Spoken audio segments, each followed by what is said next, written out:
Hello and good morning everyone. So recently हमने एक series start की थी जो कि सीडीपी बेस्ड थी और उसी सीरीज में लास्ट लेक्चर हमारा एरिक एरिक्सन और उनकी साइको सोशल थ्योरी पे था और ये लेक्चर उसी थ्योरी पे कुछ एमसीक्यू क्वेश्चंस पे होगा। देखिए जो टोटल नंबर ऑफ क्वेश्चंस है वो 20 हैं और सभी क्वेश्चंस आपके ऑलमोस्ट प्रीवियस ईयर क्वेश्चंस हैं और काफ़ी इंपॉर्टेंट रोल प्ले करेंगे आपके जो भी नियर एग्जाम्स होंगे उनमें। तो चलिए स्टार्ट करते हैं ज़्यादा टाइम वेस्ट ना करते हुए। देखिए आगे चलने से पहले एक बार हम थोड़ा सा रिकैप्सुलेट कर लेते हैं लास्ट लेक्चर को। देखिए लास्ट लेक्चर में हमने एरिक इरेक्शन और उनकी थ्योरी के बारे में पढ़ा होगा। एरिक के बारे में, ये जर्मनी से थे, 1902 में इनका बर्थ था और 1994 तक ये यूएसए में इनकी डेथ हुई। इन्होंने एक थ्योरी का डेवलप किया था जो कि साइको सोशल थी। ठीक है, तो साइको और सोशल दो पार्ट में डिवाइड कर देता हूँ। साइको का मतलब क्या था, माइंड या ब्रेन था। सोशल का मतलब क्या था, कम्युनिटी था। और इन्होंने क्या बताया कि जो ह्यूमन है, एज फॉर ह्यूमन, ह्यूमन है उसके डेवलपमेंट में सोशल और कल्चरल फैक्टर का क्या इम्पैक्ट रहता है वो हमने यहाँ पे स्टडी किया। दूसरा उन्होंने यहाँ पे एक बात और कही कि जो पूरी ह्यूमन लाइफ है वो 8 स्टेजेस या 8 स्टेजेस में क्या है, डिवाइड है। ठीक है, और हर एक स्टेज से ऐसा है कि एक आउटकम मिलेगा, या तो देखो पॉजिटिव आउटकम हो सकता है या फिर नेगेटिव आउटकम हो सकते हैं। ठीक है, ये बात ध्यान में रखनी है आपको कि हर एक स्टेज में एक कॉन्फ्लिक्ट है। ठीक है, कोई ऐसा कॉन्फ्लिक्ट को ऐसा परेशानी मान लो या कोई चैलेंज मान लो, और उस कॉन्फ्लिक्ट के बाद या तो पॉजिटिव आउटकम आ रहा है, सकारात्मक आ रहा है, या फिर नकारात्मक आ रहा है, नेगेटिव आउटकम आ रहा है। और हर एक स्टेप दूसरे स्टेप के ऊपर क्या है, इंटरडिपेंडेंट है, यानी एपिजेनेटिक का टाइप है। जैसे फर्स्ट स्टेप कवर किया ऐसे, सेकंड पे आ गए, सेकंड से थर्ड पे, थर्ड से फोर्थ, ऐसे करके। इसको एक गेम की तरह भी मान सकते हो आप लोग। ठीक है, कि अगर आपने एक गेम के स्टेप को सही से क्लियर किया तो नेक्स्ट स्टेप में आपको प्लस पॉइंट मिलेंगे। तो इस तरह से ये थ्योरी थी। तो चलिए स्टार्ट करते हैं क्वेश्चंस को। क्वेश्चन नंबर 1 क्या बोल रहा है कि what is the central focus of Erik Erikson theory of psycho social development. तो देखिए क्वेश्चंस वैसे हिंदी और इंग्लिश दोनों में ही है, लेकिन मैं आपको सजेस्ट करूंगा कि जो भी आप आंसर करो वो इंग्लिश मीडियम में ही करो। इसके पीछे रीज़न है क्योंकि अगर किसी एग्जाम में कोई कॉन्फ्लिक्ट होता है तो इंग्लिश लैंग्वेज को ही प्रायोरिटी दी जाती है। और दूसरा क्या है कि इंग्लिश लैंग्वेज में क्वेश्चंस को सोल्व करना, स्पेशली सीडीपी को सोल्व करना ज़्यादा ईजी है ना। तो सजेशन मैं आपको दूंगा कि आप इंग्लिश मीडियम में ही इस क्वेश्चन को सोल्व करो। तो पूछ रहा है कि एरिक इरेक्शन थ्योरी में साइको सोशल डेवलपमेंट किसके ऊपर बेस्ड है। तो social and emotional stages of across the life span. मैंने आप लोगों को बताया कि ह्यूमन डेवलपमेंट में सोशल एंड कल्चरल क्या इंपैक्ट है। टोटल नंबर ऑफ स्टेजेस पे भी हमने बात की है। तो इसका आंसर है social and emotional stages across the life span. अगर इमोशनल की जगह अगर यहाँ पे कल्चर होता तो भी आंसर क्या होता, ठीक होता। कॉग्निटिव प्रोसेस नहीं, इमोशनल इंटेलिजेंसी नहीं, मोरल डेवलपमेंट नहीं। तो राइट आंसर है सी। ठीक है, साथ साथ आप हिंदी में भी देख सकते हो। उसके बाद क्वेश्चन नंबर 2 है, यहाँ पे बोल रहा है कि according to Erik Erikson the primary task during the stage of identity versus role confusion is. तो देखो यहाँ पे स्टेजेस की बात होगी, तो आंसर क्या है। आंसर मैं डायरेक्टली आप लोगों को बता देता हूँ कि exploring a sense of personal identity. अगर आपने लास्ट लेक्चर को अटेंड किया था तो वहाँ पे हमने समझा था कि जो आइडेंटिटी क्राइसिस जो वर्ड है वो भी एरिक इरेक्शन की थ्योरी में ही हमें मिलता है। ठीक है, और जो ये स्टेज है, ये स्टेज नंबर 5 की बात हो रही है। ठीक है, यहाँ पे क्या था कि इस सेंस ऑफ पर्सनल आइडेंटिटी की डेवलपमेंट की बात हो रही है। ठीक है, और जो ये स्टेज थी वो कौन सी थी, 5। और स्टेज 5 में आंसर क्या है या एज क्या है, तो 12 to 18। अच्छा, ये भी क्वेश्चन आ सकता है कि कौन से स्टेज में ऐसा बोल रहा है या ये जो स्टेज है वो किस एज में एसोसिएट है। तो आपको आंसर करना है ये स्टेज है और आपकी ये एज है। ठीक है, डेवलपिंग ट्रस्ट इन अदर्स नहीं, अचीविंग इंटीमेसी विद अदर्स नहीं, डेवलपिंग कॉम्पिटेंस इन वर्क नहीं। देखिए कुछ क्वेश्चंस को मैं ज़्यादा इलेबरेट करूंगा और कुछ क्वेश्चंस को कम इलेबरेट करूंगा। इसके पीछे रीज़न है क्योंकि जो फैक्चुअल क्वेश्चन है उसको हम एज अ फैक्ट ही रखेंगे और जो समझने का क्वेश्चन है उसको हम लोग ज़्यादा डीप इलेबरेट करेंगे, क्योंकि एग्जाम टाइम में हमारा जो टाइम है वो काफ़ी प्रीशियस है, काफ़ी इंपॉर्टेंट है। और हमें ये पता होना चाहिए कि क्या हमें पढ़ना है और क्या हमें नहीं पढ़ना है, यानी what should be study and what should not be study. तो क्वेश्चन नंबर 3 क्या बोल रहे हैं, देखिए which stage of erection theory is associated with the age group of 0 to 1 year. तो मैंने बताया ना कि आपको क्या ये एज भी पूछ लेते हैं। तो टोटल नंबर ऑफ 8 स्टेज है हमारी, 8 स्टेज हैं, और फर्स्ट जो स्टेज है उसी के बारे में यहाँ पे पूछा हुआ है। तो 0 से 1 साल के बीच में क्या है, ट्रस्ट विज मिसट्रस्ट। इसमें था क्या, इसमें कुछ इस तरह से था कि देखो जो इन्फेंट है, अब इन्फेंट और चाइल्ड में डिफरेंस क्या है, देखो 0 से 1 साल के बीच का जो शिशु है वो इन्फेंट होता है, और 1 से 5 के बीच में जो बच्चा होता है वो चाइल्ड होते हैं।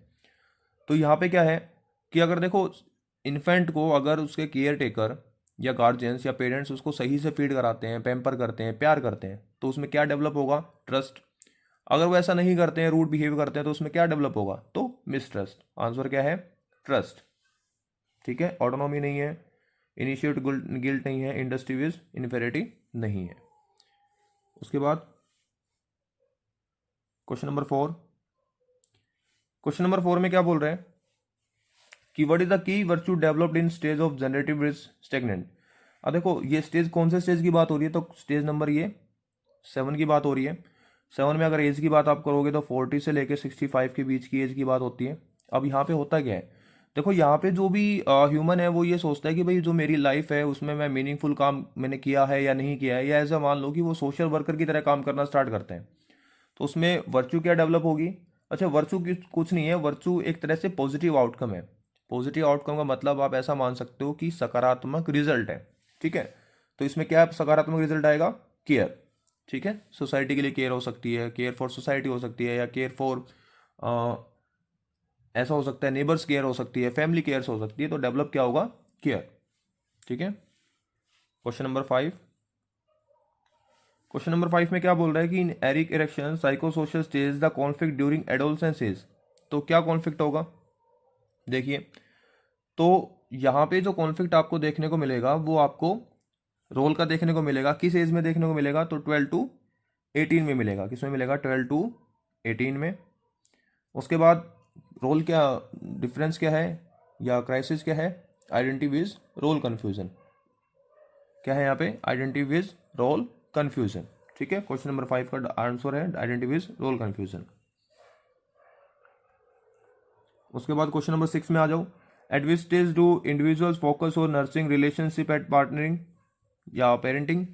तो इसमें क्या है कि स्टेज कौन सी रहेगी, आपको मैंने पहले भी बताया था, स्टेज नंबर क्या है आपकी 7 है। एज क्या थी, तो 40 से लेके 65 थी। यहाँ पे केयर और या डोंट केयर जैसा है कि सोसाइटी के लिए या तो केयर करेंगे या फिर केयर नहीं करेंगे। तो आंसर क्या है हमारा, आंसर हमारा बी, जो कि हमने पहले भी बात की थी, जनरेटिविटी विद स्टेगनेंस। आई होप यहाँ तक चीज़ें आप लोगों को समझ में आ रही होंगी। क्वेश्चन नंबर 7 क्या बोल रहे हैं, what does a child learn the stage of autonomy with same and doubt. देखो क्या होता है यहाँ पे, हालांकि जो जिस स्टेज की जो बात हो रही है वो स्टेज नंबर 2 की बात हो रही है, और इस सेकंड स्टेज में जो बच्चा है वो 18 मंथ से लेके 18 महीने से लेके 3 साल का होता है। अब यहाँ पे रहता है कि बच्चे को खुद से काम करना होता है ना, बच्चा क्या करना चाहता है कि मैं खुद से डिसीजन लूँ या खुद से काम करूँ। लेकिन उसमें ये भी है कि अगर उसने काम को सही से नहीं किया तो उसको सेम भी लगेगा या शर्म भी आएगी, है ना।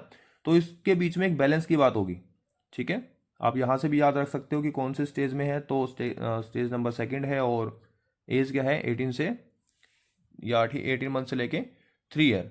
तो यहाँ पे क्या होगा, अब यहाँ पे बच्चा इंडिपेंडेंसी चाहता है और कंट्रोल चाहता है। आंसर क्या है हमारा, sense of independency and personal control. ठीक है, उसके बाद क्वेश्चन नंबर 8, उसमें क्या बोल रहे हैं, failure to resolve the conflict of industry with inferiority leads to. अब यहाँ पे क्या है, देखिए, इंडस्ट्री और इन्फेरिटी, या तो वो काम करेगा या काम नहीं करेगा। हालांकि देखो इन स्टेजेस को मैंने बहुत ही डिटेल में लास्ट लेक्चर में बताया था, यहाँ पे सिर्फ हम क्वेश्चंस को सोल्व करने हैं और उतना ही बात कर रहे हैं जो कि क्वेश्चन सोल्व करने में हमें हेल्प करेगा। तो यहाँ पे आंसर क्या है हमारा, लैक ऑफ सेल्फ कॉन्फिडेंस। देखो अगर वो काम को सही से कर रहा है और अच्छा पॉजिटिव आउटकम आ रहा है तो क्या होगा कि कॉन्फिडेंस ज़्यादा बूस्ट होगा, और अगर वो सही से काम नहीं कर पा रहा है या फेल हो गया है तो कॉन्फिडेंस कम हो जाएगा। ठीक है, तो failure to resolve the conflict of industry with infinity, lack of self confidence. Age क्या है, एज अगर आप देखोगे तो 5 टू 11 है, यानी 5 साल से 11 साल के बीच। डिपेंडेंसी नहीं है, लैक ऑफ ट्रस्ट नहीं है, रोल कन्फ्यूजन नहीं है। Question number 9, what is the basic strength achieved at the ego integrative with despair. देखो लास्ट स्टेज की बात हो रही है ये। ठीक है, लास्ट स्टेज में कौन सा है, देखो यहाँ पे ये रहेगा कि लास्ट स्टेज में जो भी ह्यूमन है वो ये सोचेगा कि मैंने जो भी लाइफ एक्सपीरियंसेस किए हैं या तो मैंने सही से किए हैं, अगर सही से किए होंगे तो रिग्रेट नहीं होगा, और उसको लगेगा कि नहीं मैंने फुलफिल नहीं किया है लाइफ को, तो उसको रिग्रेट बहुत ही ज़्यादा होगा। तो लास्ट स्टेज में एज को कंसिडर करने की ज़रूरत नहीं है, 65 अबो मान सकते हो, ठीक है। और अगर उसने सही से लाइफ एक्सपीरियंस किया है तो उसको क्या अचीव होगा? विजडम। आंसर क्या रहेगा? विजडम, ठीक है। क्वेश्चन नंबर 10, क्वेश्चन नंबर 10 में क्या बोल रहा है कि which stage represents a child initiative to start active on their own. तो कौन सी स्टेज होगी? तो यहाँ पे इनिशिएट करेगा या नहीं इनिशिएट करेगा। तो इनिशिएट करने की जो बात होगी वो स्टेज हमारी 3 में होगी। एज क्या रहेगी? 3 to 5 ईयर, ठीक है। और आंसर क्या है? आंसर आपका इनिशिएटिव इज गिल्ड, ठीक है। देखो ऐसा है, कुछ मान लो कि कोई बच्चा है अपने पेरेंट्स को हेल्प करने की सोच रहा है, लेकिन जब भी वो हेल्प कर रहा है तो उससे कुछ गलत हो जा रहा है और पेरेंट्स उसको डांट रहे हैं, पीट रहे हैं। तो इस कंडीशन में वो क्या करेगा कि वो गिल्ट ही करेगा, है ना। वो बार बार हेल्प करने की कोशिश करेगा ही नहीं। लेकिन मान लो कि उसने कुछ नया इनिशिएट किया और उसके सोशल आसपास सोशल फैक्टर्स हैं या सोशल रिलेशंस उन्होंने उसको अप्रेज किया, तो वो बार बार इनिशिएट करने की कोशिश करेगा। जैसे कि मैंने बताया है, हर एक स्टेज में कुछ कॉन्फ्लिक्ट होगा, उसके बाद या तो पॉजिटिव आउटकम आएगा या फिर नेगेटिव आउटकम आएगा, ठीक है। तो क्वेश्चन नंबर 10 का जो राइट आंसर है बी। क्वेश्चन नंबर 11 पे आ जाओ। Which psycho social stage correspond to middle adulthood. तो आंसर है आपका 7th स्टेज की बात होगी। 7th स्टेज में क्या है? जनरेटिविटी विज स्टेगनेंट है। मैंने ऑलरेडी पीछे क्वेश्चन में बताया हुआ है। ये स्टेज 7 है, 40 to 65 ईयर है। आंसर है आपका बी, ठीक है, जनरेटिविटी विज स्टेगनेंस। उसके बाद क्वेश्चन नंबर 12,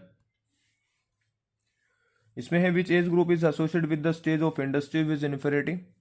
तो इसमें आपका जो है 4th स्टेज की बात हो रही है, ठीक है, इंडस्ट्री विज इन्फेरिटी।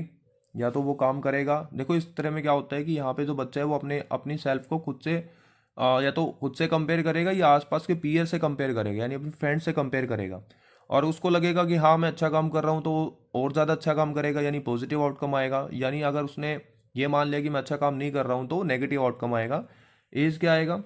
एज आपको मिलेगी 6 to 12 ईयर। देखिए यहाँ पे एज आपको 5 to 11 भी कई बुक्स में मिल सकती है, तो ज़्यादा यहाँ पे कन्फ्यूजन की बात नहीं है। आंसर हमारा 6 to 12 ईयर या 5 to 11 ईयर्स आएगा, ठीक है। तो क्वेश्चन नंबर 12 का जो राइट आंसर है, आंसर सी है। क्वेश्चन नंबर 13 में आ जाओ। यहाँ पे क्या है? The virtue of hope is developed eight which stage. देखो होप की बात कहाँ हो रही थी? इन्फेंट स्टेज में। इन्फेंट स्टेज कौन सी? 18 मंथ, स्टेज नंबर 1, ठीक है। और इन्फेंट की बात कहाँ हुई है? Stage number 1, trust versus mistrust, ठीक है, ट्रस्ट वर्सेस मिसट्रस्ट। अब यहाँ पे क्वेश्चन नंबर 14 क्या बोल रहा है कि which conflict is resolve during early adulthood. तो यहाँ पे क्या रहेगा? जो कॉन्फ्लिक्ट है अर्ली एडल्टहुड में क्या रहेगा? अर्ली एडल्टहुड की जो बात करेंगे स्टेज नंबर 6 में बात करेंगे, और एज रहेगी 18 to 40 ईयर, ठीक है। और ये क्या रहेगा? Intimacy versus isolation. देखो इंटीमेसी विज आइसोलेशन का मतलब क्या है? या तो बच्चे के बहुत ही अच्छे इनेक्चुअल रिलेशंस होंगे, फैमिली रिलेशंस होंगे, ठीक है, या फिर वो बिल्कुल ही सोसाइटी से आइसोलेट हो जाएगा, बिल्कुल सेपरेट हो जाएगा, ठीक है। तो वो डिपेंड करता है, जैसे कि मैंने आपको बताया था स्टेजेस पे, कि किस तरह के पीछे स्टेजेस रहे हैं। पॉजिटिव आउटकम रहेगा तो सोसाइटी में अच्छी इंटीमेसी रहेगी, और नेगेटिव आउटकम रहेगा तो वो आइसोलेट हो जाएगा, ठीक है। इस स्टेज में जो बच्चा है वो डीप मीनिंगफुल कनेक्शंस बनाएगा अपनी सोसाइटी में, ठीक है। तो स्टेज आपको याद रखनी है और एज याद रखनी है, और कॉन्फ्लिक्ट रहेगा इंटीमेसी विद इंसुलेशन, ठीक है। देखिए हो सकता है कि ये जो कुछ क्वेश्चन हैं आप लोगों के लिए थोड़े से कॉम्प्लेक्स हों, क्योंकि इसके पीछे रीज़न है टोटल। एक तो नंबर ऑफ स्टेजेस अलग अलग हैं, हर एक स्टेज में कॉन्फ्लिक्ट अलग अलग है, उसके बाद वर्च्यू अलग अलग है, पॉजिटिव आउटकम अलग है, नेगेटिव आउटकम अलग है। लेकिन अगर आप यहाँ पे प्रैक्टिस करते हो तो ज़्यादा दिक्कत आपको नहीं आएगी, ठीक है। क्वेश्चन नंबर 15 पे आ जाओ। क्वेश्चन नंबर 15 क्या बोल रहे हैं? What is the main task during the stage of initiative versus guilt. तो इनिशिएटिव और गिल्ट में क्या डेवलप होगा? तो किस स्टेज की बात हो रही है? फर्स्ट ऑफ ऑल स्टेज देख लेते हैं। तो स्टेज आपकी रहेगी 3, और एज रहेगी आपकी 3 से 5 साल, ठीक है। और यहाँ पे क्या डेवलप होगा? तो developing a sense of purpose. Exploring independency नहीं, फॉर्मिंग सिक्योर रिलेशनशिप नहीं, एक्सप्लोरिंग करियर ऑप्शंस नहीं। क्वेश्चन नंबर 16 पे आ जाओ। क्वेश्चन नंबर 16 क्या बोल रहे हैं? कि which stage experience during late adulthood. तो लेट एडल्टहुड की बात हो रही है तो क्या रहेगा, लेट एडल्टहुड क्या, 65 above last stage, ego integrative is disappear. ठीक है, या तो रिग्रेट करेगा या रिग्रेट नहीं करेगा। अगर रिग्रेट नहीं कर रहा है तो क्या डेवलप होगा, विजडम डेवलप होगा। ठीक है, तो लेट एडल्टहुड की बात जो होगी वो किस में होगी, आपकी ईगो इंटीग्रेटिव इज डिसअपियर में। क्वेश्चन नंबर 17 पे आ जाऊं। क्वेश्चन नंबर 17 क्या बोल रहे हैं, what is the negative outcome of autonomy with same and doubt. तो नेगेटिव आउटकम क्या आएगा, देखो नेगेटिव आउटकम क्या है इसमें, आपका सेम एंड डाउट है। नेगेटिव आउटकम ही क्या है, सेम एंड डाउट। ठीक है, ऑटोनॉमी विद शेयर जो डाउट है वो कंडीशन कौन सी है, तो स्टेज नंबर 2 पे है। एज अगर आप देखोगे तो 18 से लेके 3 मंथ्स है। ठीक है, यहाँ पे बच्चा सोचता है कि जो भी मैं सोच रहा हूँ, जो भी मैं इनिशिएट कर रहा हूँ, जो भी मैं काम कर रहा हूँ वो सही है या गलत है। तो ये स्टेज आपकी सेकंड है और आपकी एज है 18 month to 3 year. Question number 18 पे आ जाओ। अब क्वेश्चन नंबर 18 क्या बोल रहे हैं कि which virtue is associated with the stage identity versus role confusion. देखो अब यहाँ पे वर्च्यू की बात हो रही है आइडेंटिटी विज रोल कन्फ्यूजन में, तो यहाँ पे क्या रहेगा, फिडेलिटी या लॉयल्टी। ठीक है, निष्ठा यहाँ पे डेवलप क्या होगा, फिडेलिटी या लॉयल्टी। विजडम नहीं है, लास्ट में है, केयर नहीं है, होप नहीं है, राइट आंसर है फिडेलिटी। क्वेश्चन नंबर 19 पे आ जाओ। Which stage of focus is on the development of trust in care givers. देखो केयर गिवर्स मैंने आप लोगों को पहले ही बताया था, तो कौन सी स्टेज थी आपकी, stage 1, trust versus mistrust, infant था 18 मंथ तक।